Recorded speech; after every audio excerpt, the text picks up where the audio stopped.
How much is Wes Goodwin going to help Oklahoma and Brent Venables? We'll discuss coming up next here on Locked On Sooners.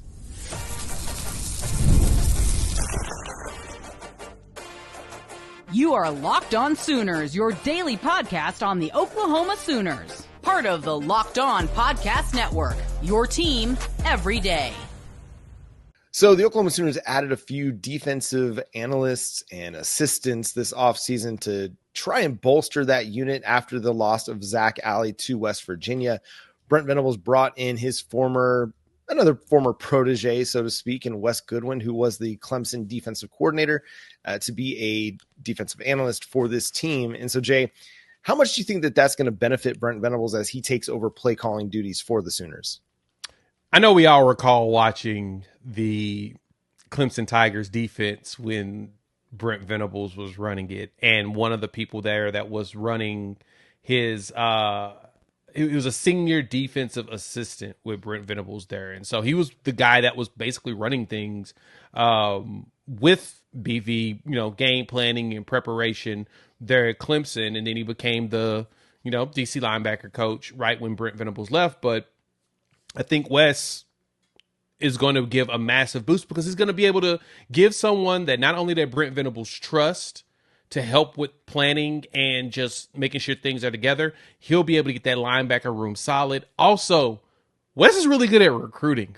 Like, he's a pretty solid recruiter, and he's brought in some really good talent when he was there at Clemson, and he helped with getting some really good talent at Clemson. And so it's smart to me that Brent decided that, okay, if I'm going to call plays, I need to bring in some folks that I really trust around my scheme on top of who we have on staff at linebacker to help out. And then the Nate Drilling hire was just a good icing on the cake of bringing another young guy that he hopes can be a protege and can grow and develop underneath him long term. And so, John, when I look at the Wes Goodwin pickup, it makes me ask the question, how heavily involved will he be in when it comes to the play calling? Because I know Brent Venables is going to call plays, but it feels like his goal is at some point passing that bad boy down. But I understand this year, Brent Venables needs to call it for his job. His job's on the line at this point. He needs to go out there and have a stellar year so everyone's like, okay, Oklahoma should be still in good hands. But Wes Goodwin's a good hire, man. It's a really good hire. It's good to bring in analysts that worked on defenses that were actually good. He may not have been the greatest last year. I mean, they were okay, and they still made the playoffs. Mm-hmm. But you need to bring in guys that have had and seen success and can point to everybody and say, hey, when we were together, we had the top defense in the country a couple of times, and this is how we do it. Well, and you see so many times coordinators, they have some success, and then they had to have a bit of a drop-off, and they kind of need a change of scenery a little bit, and then they go and they have an opportunity to be a defensive analyst or an offensive analyst and sit and just kind of watch and regroup a little, and then they come back, and it's like they're reborn a little bit. Mm-hmm. I mean, that's a lot of what happened at with the Nick Saban rehabilitation program, right? Exactly. You saw all kinds of coordinators go there and either be the coordinator under him or be an analyst and regroup, redefine their scheme, create some new priorities, things like that. And then they take off. And so I think it's a good idea for Brent Venables, especially as he takes over the defensive play calling, to have people around him that are just good assistants, because you're only as good as the people around you, but also people that he feels like, okay, if everything goes well and we have a successful season this year and our defense takes off, what can I do? Are there people that I can pass the baton to? Yeah. Okay. It seems like Brandon Hall's one of those guys that doesn't really want to be that guy. He seems content in his, assistant role. Todd Bates, Miguel Chavis, could they be, Jay Valai, could they be guys maybe down the road? But as we're seeing on the offensive side of the ball, you've got to be developing guys to take over as a play caller at some point, because what you're seeing on offense is, okay, 2 years of Jeff Lebby, he gone. Okay, the Seth Luttrell thing didn't work out. He gone. And then you bring in Ben Arbuckle.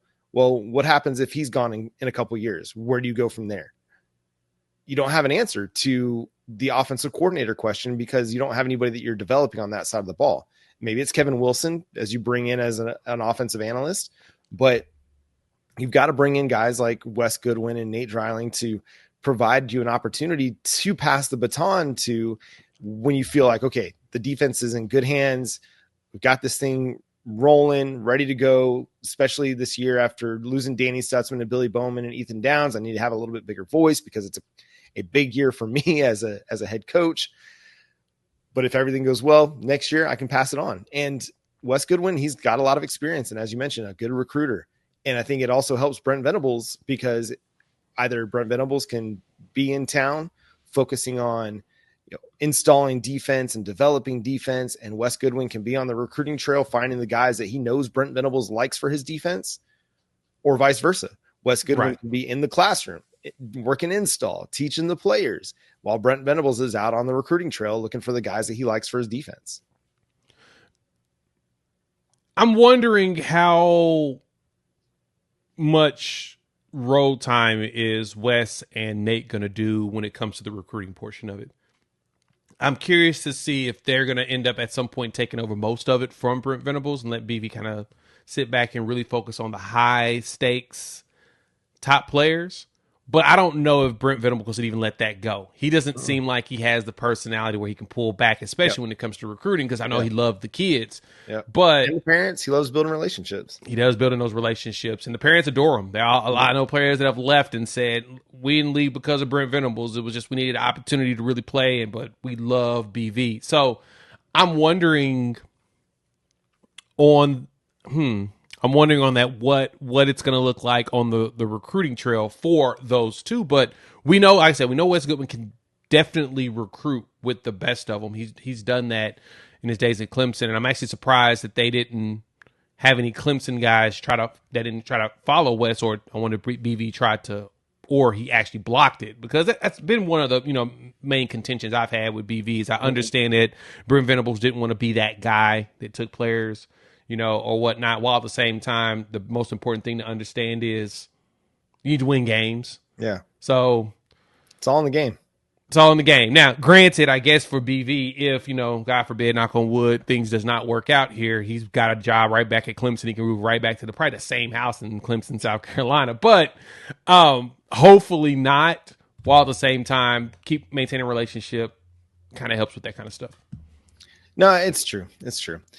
Big basketball stuff happening for Oklahoma on Wednesday night. Yes. They're going to host Missouri, top 25 Missouri team. Got to have a win. I mean, you're in must-win territory. Every game has been for a while, but you're definitely in must-win if you want to make the NCAA tournament. Right now, they're sitting outside in both Joe Lunardi's bracketology as well as USA Today's Sports bracketology as well.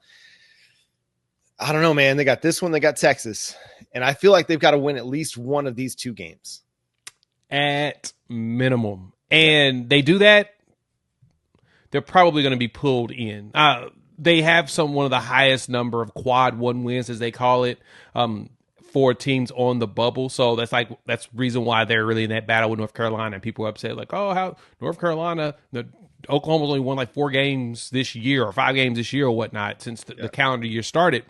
And that's the thing everybody points out is that North Carolina has not played anybody that will be considered quad one. They're undefeated in 2, 3, and 4, but they ain't won anybody in quad one. So Oklahoma has 5 of those wins. And if they can continue, they can get one more, which I think Missouri will probably be considered quad 2. That's probably going to put them in the tournament no matter what, regardless of how they perform in the SEC playoffs and all of that in the conference tourney. So I hope they can go out there and pull an upset. I mean, Missouri just lost to Vanderbilt, so you go ahead and lock in, win that game, get your revenge. Yep. They get into the tournament, man. I honestly, I'll still be surprised they make it, but a win tonight gets them in. You played Missouri well the first time, and you had a chance to beat them. It just kind of slipped away at the end.